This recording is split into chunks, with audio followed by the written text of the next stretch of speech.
अब इसके बाद में एक चीज़ और बताते हैं, ठीक है। इसमें और भी अभी है इंटरनेट, अभी एक क्लास और ले लेंगे, ठीक है। इंटरनेट का जो हम क्लास लेंगे आपका, वो क्लास होगा आपका फेसबुक का पासवर्ड चेंज करना, व्हाट्सएप पे आप कैसे किसी का अगर कोई आपका व्हाट्सएप चला रहा है तो कैसे आप जान सकते हैं कि व्हाट्सएप कौन मेरा चला रहा है, ठीक है। और फेसबुक अगर कहीं कोई चला रहा है तो कैसे आप फेसबुक को लॉग आउट कर देंगे। तो जीमेल आईडी को लॉग आउट, एक चीज़ जीमेल आईडी की रहेगी, अगले क्लास में बता देंगे। अभी आपको एक और इम्पोर्टेंट चीज़ बताना है। वो इम्पोर्टेंट चीज़ ये है, हमने आप लोगों को पिछली बार बताया था, जब भी हम नया अकाउंट बनाते हैं, जब भी हम किसी चीज़ पे नया अकाउंट बनाते हैं तो ऑप्शन क्या आता है, और अकाउंट बना बनाया होता है अगर हम डालते हैं उसको उसमें, तब क्या ऑप्शन आता है बताओ? Sign in, sign up, sign up. Sign up माने होता है कोई नया अकाउंट जब हम कहीं बनाते हैं तो कहते हैं साइन अप कर लो। क्या कर लो? साइन अप कर लो। और अगर मेरा अकाउंट बना, अकाउंट का मतलब मेरी ईमेल आईडी और पासवर्ड बना हुआ है, तो हम उसको साइन इन करेंगे। क्या करेंगे? साइन इन करेंगे। बेटा तुम लोगों में से कितने ऐसे लोग हैं जो ग्रुप में नहीं जुड़े हैं? कोई ऐसा है जो हमारे लक्ष्य परिवार वाले ग्रुप में न जुड़ा हो? व्हाट्सएप का जो ग्रुप है तुम्हारा जुड़ा है? नंबर नहीं जुड़ा है? चलो तुम्हारा भी नहीं जुड़ा है? तुम्हारा तुमने जोड़ा था क्या ना? पागल नाम है ना? अच्छा साक्षी का जुड़ा है। तो अभी हमको देना एक नंबर, अपना नंबर ऐसा देना जो घर में रहता हो या तुम्हारे पास में रहता हो, ठीक है। तो हम उसको जोड़ देंगे तो वीडियो वगैरह जो रिकॉर्ड होता है डाल देते हैं उस पर, तो अपने दोबारा भी उस पर पढ़ सकते हो, ठीक है।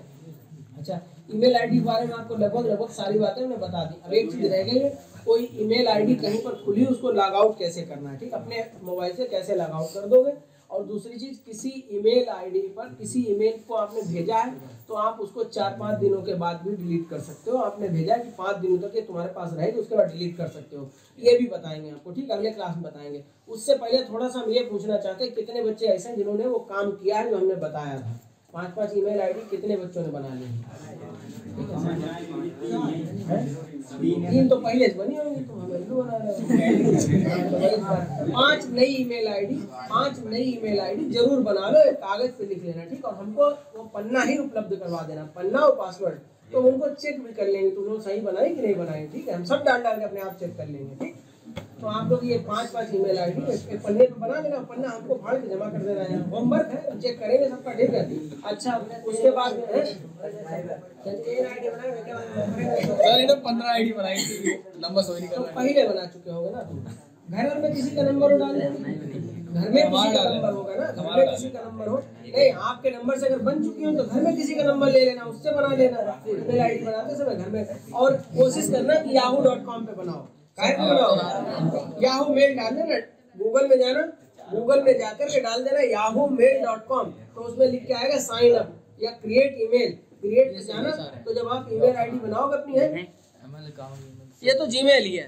अच्छा याहू आ गया, देखो इसमें नीचे आया याहू, याहू पे क्लिक किया, ठीक है। देखो अब एक ईमेल आईडी जो भी अपने बनाना चाहो यहाँ पर यूजर नेम डाल दो। क्या लिखा है देखो, नेक्स्ट। यहाँ पर तो साइन इन करने को आ रहा है, नीचे क्रिएट अकाउंट आ रहा है। साइन इन नहीं कर पाओगे तुम लोग, साइन इन इसलिए नहीं कर पाओगे क्योंकि तुम्हारी याहू पर ईमेल आईडी बनी नहीं है, याहू पर ईमेल आईडी बनी नहीं, इसलिए साइन इन पहले क्रिएट करवाना पड़ेगा। यहाँ आ गए देखो, क्रिएट करवा ली, और यहाँ फुल नेम लिख दिया, यहाँ पर नीचे याहू ईमेल का नाम लिख दिया, याहू मेल बना लिया है। तो सारे बच्चे जितने भी हैं सब याहू पे आईडी जरूर बना लो, ठीक। एक रेडिफ पे बना लो, गूगल में जाना और डालना rediff.com। तो जैसे rediff.com खुलेगा तुम्हारा, तो उसमें एक जगह का ऑप्शन होगा रेडिफ मेल, उस पर क्लिक करना, तो फिर क्रिएट न्यू मेल आ जाएगा, न्यू मेल बना लेना। तो आगे का खाली तुमको बनाना है, तुमको कितना बनाना है, इतना लिखना है, आगे तो अपने आप rediff.com लिखा हुआ आएगा, ठीक है। केवल इतनी आईडी तुमको सेलेक्ट करना है, ये ठीक है। वो अपनी नई बना लेना, जो भी बनाना वो सरल से सरल बनाना, ऐसी ताकि हमको याद भी रहे, अपने आप भी याद रहे तुमको, ठीक है। और आप लोग सरल मतलब, सरल का मतलब ये है कि जैसे ऐसी होना चाहिए, जब आप किसी को फोन पर भी बताओ तो आप केवल लेटर बता दो, उसको समझ में आ जाए, ठीक है।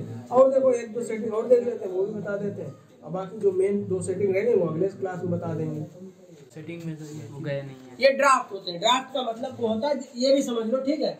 देखो ये ड्राफ्ट लिख के आता है, ड्राफ्ट माने वो मैसेज होते हैं जो हमने किसी को भेजे, हमने किसी को सेंड किया, और किसी कारणवश या तो उसकी ईमेल आईडी गलत है, ठीक है। जैसे हमने यहाँ लिखा है माई लक्ष्य 100@gmail.com, और किसी ने लक्ष्य की स्पेलिंग गलत लिख दी, तो हम भेजेंगे, उसको नहीं मिलेगा तो वो ड्राफ्ट बन जाता है, वो ड्राफ्ट में आ जाता है, ठीक। मैसेज भी कभी भेज के देखना, मोबाइल से मैसेज भेजना, और उसका नंबर एक गलत डाल देना कुछ भी, ठीक है।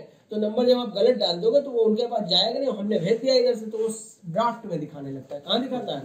ड्राफ्ट में। इनबॉक्स में वो होते हैं जो हमारे पास होते हैं, आते हैं, हमको भेजे जाते हैं। और इनबॉक्स की तरह ही एक स्पैम बॉक्स होता है, स्पैम में वो आते हैं जो कंपनी वाले भेजते हैं मेरे पास, ठीक है। तो दो हो गए। तीसरा वो होता है जो हम किसी के पास मेल भेजते हैं तो वो सेंड आइटम में उस पर सेंड लिख के आता है। चौथा होता है ड्राफ्ट। ड्राफ्ट में वो आते हैं जो हमने किसी को भेजे, किसी कारणवश उसको नहीं मिल पाया, या तो हमने उसकी ईमेल आईडी गलत डाल दी, ठीक है, या उसकी ईमेल आईडी बंद हो चुकी है तब नहीं जा रहा है उसके पास, ठीक है। तो वो कहाँ पहुंच जाएगा? ड्राफ्ट में आ जाएगा। तो उसको दोबारा हम चेक करते हैं कि क्यों नहीं गया, ठीक है। तो फिर दोबारा ईमेल आईडी डाल दी उसकी, सही हो जाता है, दोबारा भेज दो। तो ये ड्राफ्ट बोला जाता है, ठीक है, ड्राफ्ट इसको बोलते हैं, ठीक। अब इसके बाद में सर एक 99 प्लस इसमें 99 प्लस लिख के आ गया, छोड़ दो से सेटिंग नहीं बैठी आधी सेटिंग नहीं नहीं सब सही है। तो ये 99 प्लस आ रहा, ऑल मेल लिख के आ रहा ना, ऑल मेल। इतने 99 प्लस से ज्यादा मेल तुम्हारे पे पड़े हुए, तुमने अभी पढ़े नहीं है, तो अनरीड वाले हैं, ठीक है, जो रीड नहीं अभी किए हैं तुमने, ठीक, वो आ रहा है। अच्छा चलो, 3 चीजें आप लोगों को बता दे रहे हैं, और उन 3 चीजों में क्या बताना है बेटा, आप लोग ध्यान दीजिए। कंप्यूटर में 3 चीजें होती हैं जो उसका है, देखो, एक होता है बेटा ट्रांसलेटर, क्या बोलते हैं? ट्रांसलेटर। एक होता है इंटरप्रेटर, ठीक है, और एक बोला जाता है ट्रांसलेटर, इंटरप्रेटर, और एक क्या होता है? कंपाइलर। एक क्या होता है? कंपाइलर। 3 चीजें होती है, ट्रांसलेटर, इंटरप्रेटर और कंपाइलर। ट्रांसलेटर, इंटरप्रेटर और कंपाइलर। इनका काम क्या होता है? इनका काम ये होता है, ये कंप्यूटर है, ये कीबोर्ड है, ठीक है, और ये सीपीयू है, ये इसका माउस है, ठीक। ये सारी चीजें इससे जुड़ी हुई होती हैं, ठीक है। हम जब भी कोई बटन यहाँ दबाते हैं, यहाँ पर मान लीजिए हमने टी दबाया, ठीक है, तो यहाँ कैसे लिख जाता है आकर के, यहाँ कैसे लिख जाता है करके, ऐसा तो नहीं कि टी यहाँ तार से निकल के आया हो, यहाँ आ गया हो। यहाँ पर जो लैंग्वेज हम यूज करते हैं, उस लैंग्वेज को कन्वर्ट करवा करके मशीनी लैंग्वेज में जब यहाँ पर डाला जाता है, तब यहाँ पर जो कन्वर्टर लगे होते हैं, उन कन्वर्टर को हम लोग क्या बोलते हैं? ट्रांसलेटर,